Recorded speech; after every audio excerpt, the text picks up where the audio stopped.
তিনজনে যুদ্ধ করে 170 জন পাক আর্মি ধরছি। কি বলেন আপনি? ফজলুর রহমান মুক্তিযোদ্ধা না, তাইলে পৃথিবীতে কেউ মুক্তিযোদ্ধা না? কে কয় এগুলা? এই লোক জীবনে আমার জেলার নাম করে নাই ভাই। কিন্তু মনে আপনাকে আজকে একটা কথা বলি, আমি এই কথাটা কখনো বলি নাই। 74 সনে যখন দুর্ভিক্ষ হয় এবং বন্যা হয়, আমি অষ্টগ্রাম ইটনা আমি গেছি, আমি পার্সোনালি গেছি। আমি তখন মেডিকেল কলেজে ফার্স্ট ইয়ার পড়ি। আমি একটা টিম নিয়ে গেছি এখানে সাহায্য করার জন্য। এই ফজলুর রহমানের কোনো টিকিট নাগাল আমি এখানে পাই নাই। আমি ওখানে 1 মাস ছিলাম, কাজ করছি। কেউ জানো না তার কথা, তার নামও জানে না, আমি শুনি না তার ওখানে। এবং ওখানে আওয়ামী লীগের কোন নেতা ওই সময় আসেন, আমি নিজে ওখানে উপস্থিত ছিলাম। শুধু এইসব লম্বা লম্বা কথা এরা বলতেই পারে। মুজিব বাহিনীর কোন লোক হিস্টোরিক্যালি কোন যুদ্ধ করে নাই। সে ছিল বিএলএফ এর একজন। সে তারা তারা স্বাধীনতার পরপর লুটপাট করছে এবং বীরত্ব দেখাইছে। উমুক রে ধরে না, রাজাকে ধরে না, উমুক ধরে না, গুলি করে মারছে তারা। এছাড়া আর কিছু করে না, ডাকাতি করছে। সত্যিকার অর্থে তারা একটা লোক যুদ্ধ করে। মুজিব ভাই, আপনি কি আর একটা জিনিস জানেন? আমি আমি আমি এইটা পইরা হাসা শুরু করছি। আপনি কি জানেন বাংলাদেশের মুক্তিযুদ্ধ নামক সংগঠক যারা ছিল তারা ভারতে যাইতো। ভারতে যাওয়ার পরে তারা বলতো আমার আন্ডারে 20 জন মুক্তিযোদ্ধা আছে, তাহলে ওই যে সংগঠক তাকে ওই 20 জন মুক্তিযোদ্ধার ভাতা দেওয়া হইতো। মুক্তিযোদ্ধারা সরাসরি ভাতাটা পাইতো না, ওই সংগঠক যে তাকে দেওয়া হইতো। কাদের সিদ্দিকী আর এই কুত্তার বাচ্চা অ্যাডভোকেট ফজলুর রহমান ইন্ডিয়ানদের কইছে আমার আন্ডারে 1 লক্ষ মুক্তিযোদ্ধা আছে। তখন কাদের সিদ্দিকীর আন্ডারে 3.5 থেকে 4,000 লোক আছিল। কাদের সিদ্দিকী বলছে তার কাছে 1 লক্ষ মুক্তিযোদ্ধা আছে। অর্থাৎ 9 মাসে কাদের সিদ্দিকী আর এই অ্যাডভোকেট ফজলুর রহমান 1 লক্ষ মুক্তিযোদ্ধা কইয়া সে তারা ভাতা চুরি করছে। সেই ফজলুর রহমান আজকের বলে 3 জন নিয়ে 170 জন পাকিস্তানি মুক্তিযোদ্ধা ধরছে, 1200 রাইফেল উদ্ধার করছে। এখন আমার একটা কথা কোন তো, 170 জন মুক্তিযোদ্ধা কি পাকিস্তানি সোলজাররা তারা কি 1200 রাইফেল কি ওর মায়ের পুটকিতে ঢুকিয়েছে না ঢুকাইছে? আমার একটু শোনেন, এই মুক্তিযোদ্ধারা রাইফেল দেখে নাই, ওরা রাইফেল দেখে নাই। ওরা কিভাবে বলবে একটা সৈনিক কয়টা রাইফেল ক্যারি করে? কথা বুঝছেন না? তারা রাইফেল দেখে নাই, তারা গুলির আওয়াজে পালাই গেছে। এদের চেহারা আমাদের জানা আছে। এই যে ভাই এখানে বসে আছেন, আমরা তো ওই সময়কার, এখনকার প্রজন্ম জানেন না। এরা হলো সব 16 ডিভিশন। 16 ডিভিশন নাম শুনছেন? এই ভাই জানে 16 ডিভিশন কি। এই বাংলাদেশের বেশিরভাগ মুক্তিযুদ্ধ যেগুলো দেখেন এগুলো সব ভুয়া। এগুলো 16 ডিভিশনের মুক্তিযোদ্ধা এবং এরা ভারতের মুজিব বাহিনীর মুক্তিযোদ্ধা। আসলকালে যারা মুক্তিযুদ্ধ করছে, বহু মুক্তিযুদ্ধ যারা আজ পর্যন্ত সার্টিফিকেট নেওয়ার জন্য কোনো লালাইতো না, নিতেও যায়নি সার্টিফিকেট। কারণ তারা দেশের জন্য যুদ্ধ করছে, তারা জীবন দিচ্ছে এবং এটা জন্য কিছু পাওয়ার জন্য করে নাই। যারা ফ্রড, যারা মুক্তিযুদ্ধ করে মুক্তিযুদ্ধের সুবিধা নিতে চায়, তারাই মুক্তিযুদ্ধের নাম লেখাইছে। আজকে আপনার মুক্তিযুদ্ধের মধ্যে আছে যারা 71 জন্ম হয় নাই, তারাও মুক্তিযুদ্ধ হয়ে গেছে এখন। এগুলো সব হলো ফ্রড এবং এদের প্রত্যেককেই আসলে বিচারের আওতায় এনে এদিকে শাস্তি দেওয়া উচিত। আর সত্যিকার যারা মুক্তিযোদ্ধা তাদের লিস্ট করে এটা তাদেরকে সম্মান দেওয়া উচিত। তারা দেশের গর্ব। কিন্তু এইসব ফ্রড ভণ্ড এদেরকে সামাজিকভাবে এদেরকে আপনাকে প্রত্যাখ্যান করতে হবে এবং এদের নামের সামনে কখনোই মুক্তিযুদ্ধের নামটা ইউজ করা উচিত না। এই ফৌজু পাগলার নামের সামনে ফৌজু পাগলা, অ্যাডভোকেট ফৌজু পাগলা নামে হিসেবে মুক্তিযুদ্ধ ফৌজু পাগলা বলা উচিত না। যারা বলবেন তারা আসলে মুক্তিযুদ্ধকে অপমান করতেছেন। ফৌজু পাগলা কখনোই মুক্তিযুদ্ধ ছিল না। ওকে ডক্টর মুজিব, আমি আপনার কাছে ব্যাক করব। কর্নেল ফেরদৌস আজিজ, উনি 3 জনে মিল্লা 170 জন পাকিস্তানি ধরছে এবং 1200 রাইফেল উদ্ধার করছে। এখন ডক্টর মুজিব ওখানে 1974 সালে গেছে টিম নিয়ে, মেডিকেল টিম নিয়ে ইতনায়, কিশোরগঞ্জে। ওখানে গিয়ে কিন্তু ওনার মতো কোনো লোকের খুঁজেই পায় নাই। এখন এই ফজার এই মন্তব্যটাকে আপনি কিভাবে দেখেন? আপনি কি মনে করেন এটা কি মুক্তিযোদ্ধাদের জন্য গর্বের বিষয় নাকি মুক্তিযোদ্ধাদের জন্য এটা দায়বদ্ধতা তাদের? আচ্ছা, আমি একটা কথা বলি। প্রকৃত মুক্তিযোদ্ধা হয়তো 1 লক্ষের নিচে ছিল। আচ্ছা, ফজা যেটা বলতেছে, মানে ফজলুর রহমান অ্যাডভোকেট, উকিল ফজলুর রহমান অ্যাডভোকেট বললে তো একটু জাতে উঠায় দেন। উকিল বলেন মিয়া, বাংলায় উকিল বলেন ভাই। আচ্ছা, উকিল ফজলুর রহমান ও ওই 30 লক্ষ যেমন আছে না ভাই, হ্যাঁ 30 লক্ষ 30 মারা লক্ষ। গেছে এরকম হ্যাঁ। ওই স্টাইলে উনি 1200 বইলা দিছে। 1200 বাটা একটা রাইফেল তুমি আলগাইতে পারবা? ও একটা রাইফেল আলগাইতে পারবে নাকি? মানে বাংলায় বললাম আর কি, তুলতে পারবে? সে 1200 রাইফেল ক্যাপচার করছে তো নিলোকে দেয়, গুলি ছিল তখন। মানে মিথ্যা কথা বলার একটা লিমিট থাকা দরকার। প্রকৃত যদি 3 লাখ 30 লাখের বদলে 3 লাখ হত্যা হয়ে থাকে, এই যে ভাইরা আছেন গ্রামে গ্রামে, আমার এই সিনিয়র 2 ভাই আছেন, বয়সে আমার বড়, নো ডাউট। আমি ঢাকায় ছিলাম মুক্তিযুদ্ধের সময়, তখন বয়স 10। খোঁজ নিয়ে দেখেন 1.5 লাখ মারা গেছে যুদ্ধে, বাকি 1.5 লাখ মারছে এই মুক্তিযোদ্ধারা, ড্যাম ব্লাডি মুক্তিযোদ্ধারা, সকল মুক্তিযোদ্ধা। খাঁটি মুক্তিযোদ্ধারা মারে নাই। যার সাথে জমি নিয়ে রেশারেশি ছিল, অমুকের ওইটা ছিল, অমুকের তো এটা ছিল, আইসা ঠাস ঠাস করে মেরে দিছে। কিছু হইলেই আমি মুক্তিযোদ্ধা, কিছু হইলেই পাড়ায় গিয়া ধর, কিছু হইলেই অমুকের মাইয়াটারে ধরে নিয়ে আয়। এগুলো করে নাই, অস্বীকার করতে পারবেন? এই 2 ভাই তো আমার চেয়ে বয়সে বড়, অস্বীকার করতে পারবেন এগুলো হয় নাই? জোয়ান মেয়েটা 72, 73, 74-এ ঘরে মা টেনশনে থাকতো, বাবা মা টেনশনে থাকতো, কখন আইসা জোর করে ধরে নিয়ে যায়। এগুলা সাক্ষাৎ, এগুলা সাক্ষী আমি জানি এগুলা। এখন তো চেতনা মারায়। ওই যে মুক্তিযোদ্ধা যারা কয় না, মুক্তিযোদ্ধাদের সম্মানটা আর মুক্তিযুদ্ধের সম্মানটা ডুবাইছে এই যে সকল মুক্তিযোদ্ধা যারা, এই সুবিধাভোগী মুক্তিযোদ্ধা যারা, এরা প্রকৃতরা কিন্তু জান দিয়ে গেছে, কোনোদিন আসেও নাই, অফিসেও যায় নাই, খোঁজও নেয় নাই। আচ্ছা, এই ফজলুর রহমান সাহেবের এলাকার মুক্তিযুদ্ধের সংসদ কমান্ডার থাকে না প্রতিটা জেলা উপজেলা একটা করে, তারই তো ভিডিও কয়েকদিন আগে দেখাইছে যে সে নিজে বলতেছে আমি তো এই ফজলুকে দেখেই নাই, উনি কবে যুদ্ধ করলো উনি জানেই নাই। মানে এই সমস্ত ভাই মানে আপনি যেটা বলতেছেন, আজিজ ভাই 1 সেকেন্ড। ফজলুর রহমান ভাই ভিডিও আমরা সম্মান করি, সে রাজনীতি করে, তবে তার কোনো চরিত্র আছে বলে আমি মনে করি না। একবার আওয়ামী লীগ, একবার হলো গামছা, একবার টেলিভিশন, এখন হলো সে ধানের শীষ। এরপরও সে সম্পূর্ণ মিথ্যা কথা বলে। সে ছিল বিএলএফ, সে বিএলএফ ছিল, আমার ভাই বিএলএফ ছিল, আমার চাচাতো ভাই বিএলএফ ছিল।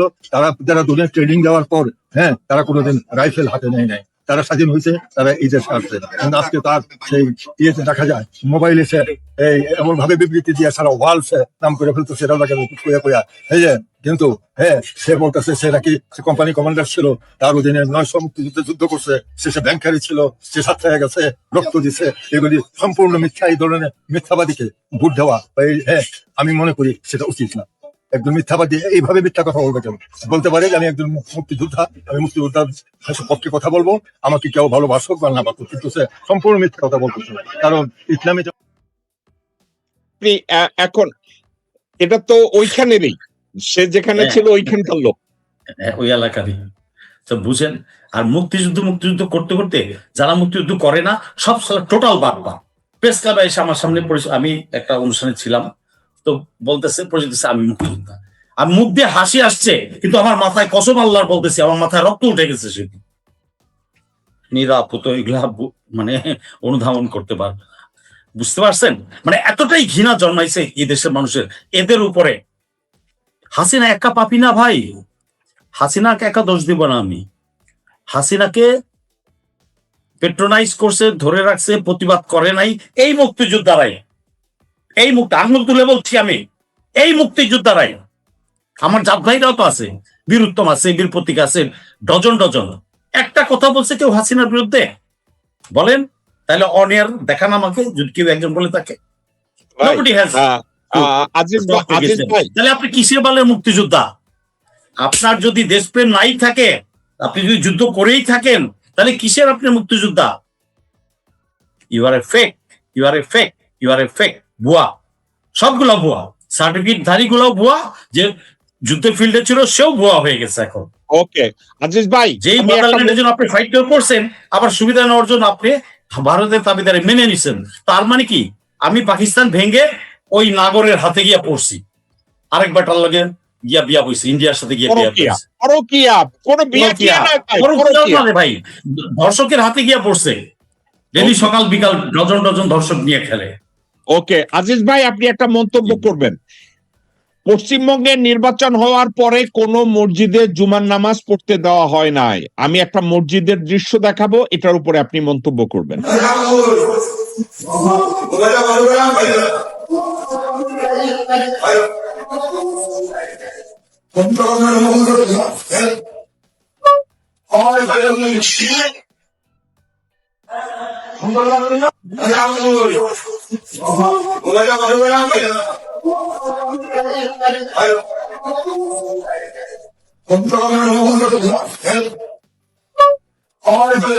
আমি যদি সনাতনের বাচ্চা হয়ে থাকি, এদের মুখ দিয়ে চৌরাস্তায় দাঁড় করিয়ে জয় শ্রীরাম বলায়।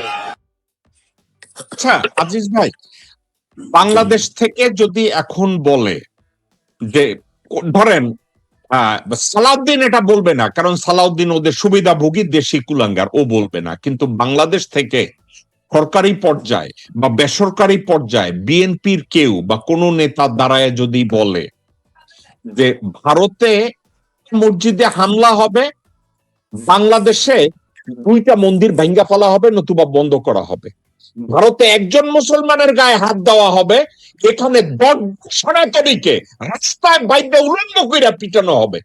আচ্ছা, আমরা এটা করব কি করব না জানি না, কিন্তু এই কথাটা যদি কেউ বলে এটা কি খুব অন্যায় হবে? অন্যায় হবে না ভাই, বরঞ্চ এটা ফরজ। আমার ইসলামে কি বলে? ভ্রাতৃত্ববোধ। আমার আরেক ভাই যদি কোথাও ব্যথা পায়, তাহলে আমার সেখানে দৌড়ায় তাকে উদ্ধার করা আমার দায়িত্ব, ধর্মীয় দায়িত্ব। আমি হ্যাঁ, আপনি বলবেন ফেরদৌস সাহেব আপনি করছেন, আমি করছি কিছুটা হলো। আমি 2টা স্ট্যাটাস দিছি, পোস্ট দিছি, ছোট ছোট আমি 4-5 লাইনের পোস্ট দিই, বড় লেখা লিখলে কেউ পড়ে না মানুষ। আমি ডে বিফোর ইয়েস্টারডে আমি দিছি, I am concern about the rights of the Muslims in India, এটা দিয়েছি। আরেকটা পোস্ট দিয়েছি যে Bangladesh government should express it's concern and make them responsible to the UN and world community. আমি এখনো রেজ করব, ভবিষ্যতেও রেজ করব।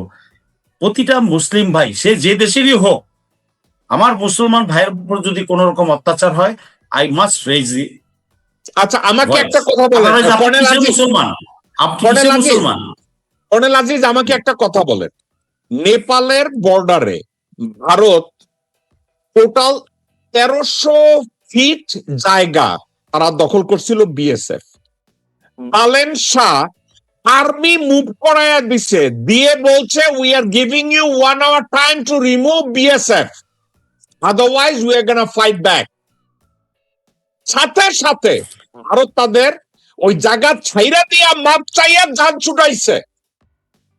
কে বলছে? নেপাল, নেপালের প্রধানমন্ত্রী। সাথে সাথে নেপালের সেনা প্রধান শুধু 2জন সাংবাদিক ভাইকা বলছে prime minister ordered me to move border.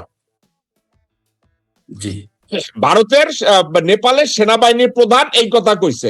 আচ্ছা, আমার একটা কথা কিন্তু, বাংলাদেশের সেনাবাহিনীর প্রধান মির্জাফর ওয়াকার ওইখানে বসে কি গরুর মুখ না গোবর খায়, নাকি ওর বউ বাচ্চা কাচ্চা ভাড়া দেয় ভারতীয়দের কাছে?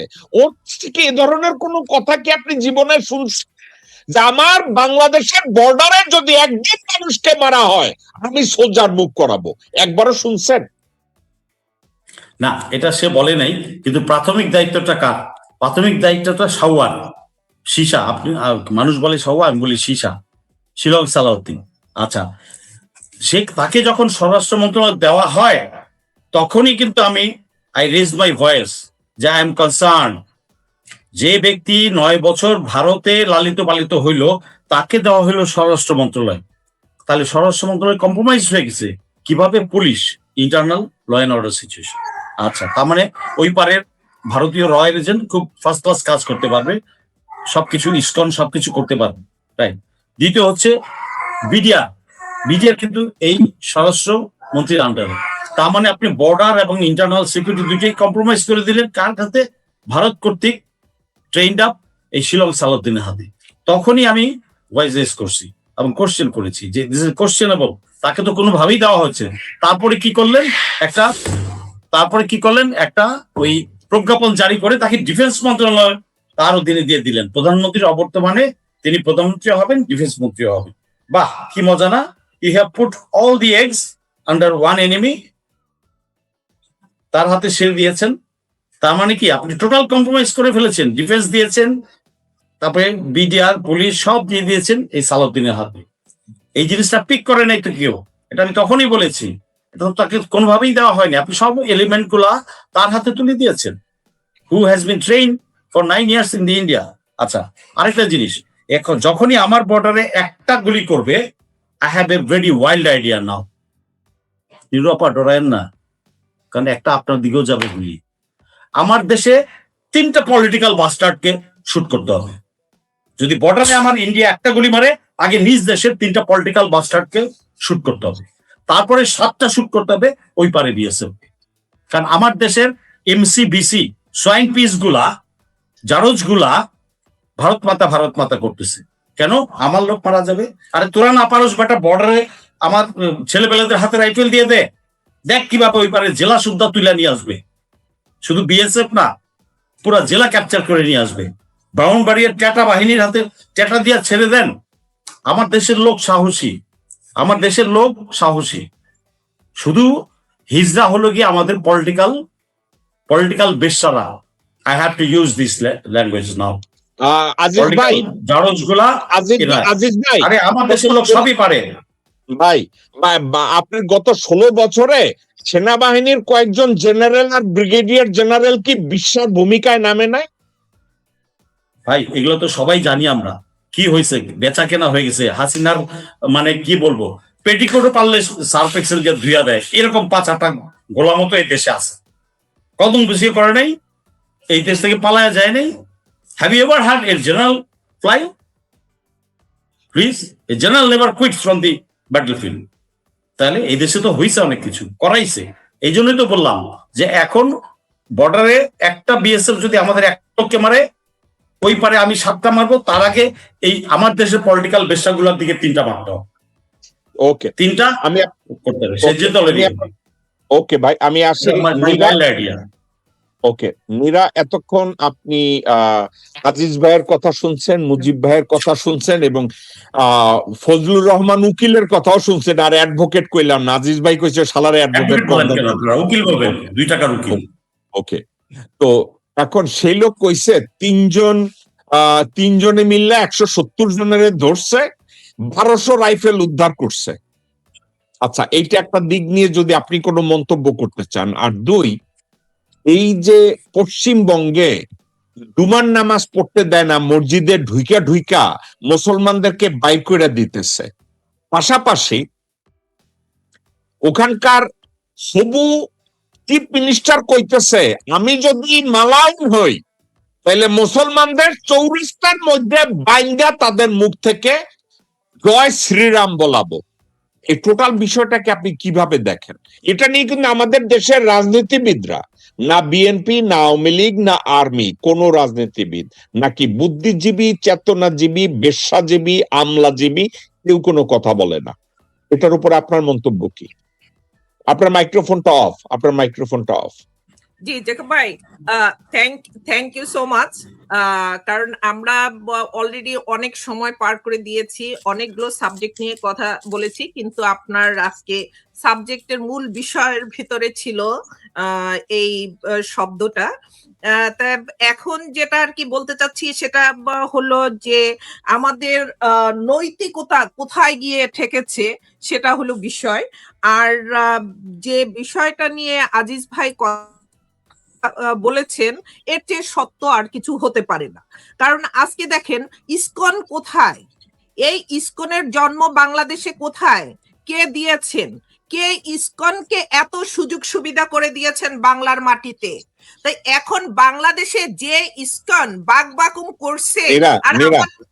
মেরা একটু একটা কথা শুনলে কিন্তু আমি একটু ইন্টারেস্টিং সাবজেক্ট, আপনি জানেন কিনা, আপনিও জানেন না, আজিজ ভাই ওয়াচ করছে কিনা, মুজিব ভাই ওয়াচ করছে কিনা। কয়েকদিন আগে, সপ্তাহ 3 আগে, বিএনপির সংস্কৃতি মন্ত্রী নিতা রায় চৌধুরী সে বলছিল ইসকনের যে হেড, তাকে যে গ্রেফতার করছে তাকে মুক্ত করবে, একেবারে ওয়াদা কইরা মুক্ত করবে। কিন্তু গত পরশুদিন একটা কাজ হয়েছে, সেটা কি হয়েছে জানেন? ওই ইসকনের নেতার যে বন্ড হিয়ারিং ছিল ওইখানে বেল দেয় নাই। আপনি কি বিষয়টাকে একটু খেয়াল করে দেখছেন? তাইলে বিএনপির মধ্যে কি এন্টাই একটা গ্রুপ তৈরি হয়ে গেছে যে নিতাই রায় চৌধুরী কইছে ইসকনের সভাপতিরে ছাইরা দিব গুরুরে, কিন্তু আদালত ছাড়ে নাই। আপনি কি মনে করেন যে সাবজেক্টটা একটা পজিটিভ সাইড, নাকি আপনি সাবজেক্টটাকে কিভাবে দেখেন? এখানে নেগেটিভ পজিটিভ সবই বলবো, কারণ আমাদের দেশের বিচার বিভাগ বলেন আর এই পলিটিক্যাল লিডারদের কথা বলেন, নীতির কথা বলেন, নৈতিকতা বলেন, যেটাই বলেন সবকিছু এইটার সাথে সামনে ঘুমিয়ে যায়। এখন এই জিনিসটার খেলা যতক্ষণ চলবে এই দেশে ততক্ষণ সব রকমের সব ধরনের খেলাই দেখতে পাবো আমরা। তো কেন ইসকনের কথা বললাম, যে এই ইসকনকে লালিত পালিত করতে করতে আজকে এই অবস্থায় গিয়ে পৌঁছেছে। আজকে আপনি মানে আজকে হিন্দুর কথা বলবেন কেন, মুসলমানের কথা বলবেন কেন? আজকে এই যে ইলেকশনের আগে বা গত 18 মাসে একটার পর একটা আমরা নাটক দেখেছি, যেখানে যেটা ঘটে নাই সেটা বলেও একটা কোন্দল সৃষ্টি করার পায়তারা চলছে। আজকে এই যে আপনার মসজিদের সাবজেক্ট গেছে, মসজিদ এত দূর পর্যন্ত যাওয়ার দরকার নাই। আপনি একজন ইসকনের সদস্যরে একটা টোকা দিয়ে দেখেন না আজকে বাংলাদেশে কি অবস্থা হয়। এটা তো আমাদের স্কিনে লাগবে না, কারণ এটা আমাদের দেশ না। আমরা আমাদের দেশের ইন্টারেস্টটা প্রোটেক্ট করছি না, আমরা ওখানকার ইন্টারেস্ট প্রোটেক্ট করছি। আজকে আপনি বলছেন যে মুসলমানদের জন্য যে একটা মানুষও বাংলাদেশে নামলো না। আজকে দেখেন আমেরিকায় আমরা এত ইতিহাস পড়ি, এত বাকবাকুম করি, লম্বা লম্বা কথা বলি, পলিটিক্স করি, আজকে আমাদের দেশের রাজনীতিবিদরা লেখাপড়া করছে না? তারা কি 2-4টা রেফারেন্স দেখেনি পৃথিবীর বুকে কোথায় কি হয়েছে? আজকে এই হুগো ড্যামের কথা যে আপনি এর আগে আলোচনায় বলেছেন যে এই আমেরিকার সিটিজেনরা রাস্তায় নেমে গেছে যে ওখানে বাদ দেওয়া যাবে না বলে। আজকে একটা 90% উপরে একটা মুসলমান দেশ বাংলাদেশ, সেখানে আমাদের একটু মানে বুক কাঁপলো না, আমাদের মন কাঁপলো না, আমাদের মাথায় একটা বারের জন্য ধরলো না যে আজকে হিন্দুকে, মুসলমানকে, খ্রিস্টানকে, বৌদ্ধকে, আমরা তো সবাইকে নিয়ে একই ঘরে আছি। তাই সেখানে আমরা যদি এইটা অ্যাকোমোডেট করতে পারি, এটা যদি আমরা মেনে নিতে পারি, সেখানে আমাদের চোখের সামনে কি করে এ ধরনের নিধন হতে পারে। এজন্য তো সাধারণ জনগণ এখন রাস্তায় থাকার কথা। এখানে হিন্দু মুসলমান বলে কথা না, আজকে বাংলাদেশে যে সকল হিন্দুরা আছে তাদেরও রাস্তায় নেমে যাওয়ার কথা যে এখানে এটা অন্যায় হয়েছে।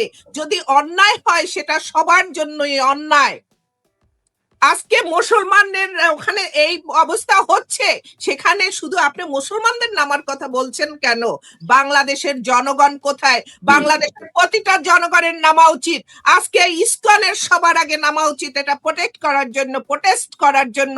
হিন্দুদের সবার আগে নামা উচিত। আজকে খ্রিস্টান বলেন, বৌদ্ধ বলেন, যাদেরকে বলেন তাদের নামা উচিত এবং তাদের দেখা উচিত, তাদের কম্পেয়ার করা উচিত, তাদের বলা উচিত যে পার্শ্ববর্তী দেশে তারা কত শান্তিতে আছে। আর আজকে এই যে একটা দল, রাজনৈতিক দল আসলো, আসার সাথে সাথে এরকম একটা বিশৃঙ্খলা সৃষ্টি হয়ে গেল ওখানে, এটার প্রভাব যে আমাদের দেশে পড়বে সেটা তারা এখনো চিন্তা করছে না। এগুলো তো তৈরি করে দেখাচ্ছে যেটা আমাদের এখানে আসতে পারে সেটা। এটা তো তারা শুধু সূত্র ধরে দেখাচ্ছে, হাঁটি হাঁটি পা পা করছে, আমরা আসতেছি। আজকে আপনি বর্ডার সিলের কথা বলেন, বর্ডারের কথা বলেন, আজকে আপনি নেপালের উদাহরণ দিয়ে কথা বলেন। আমরা একটা স্বাধীন রাষ্ট্র, সেই স্বাধীন রাষ্ট্রে আমাদের সেনা প্রধান যদি বলতে পারে এরকম ধরনের কথা, তাহলে আমরা কোথা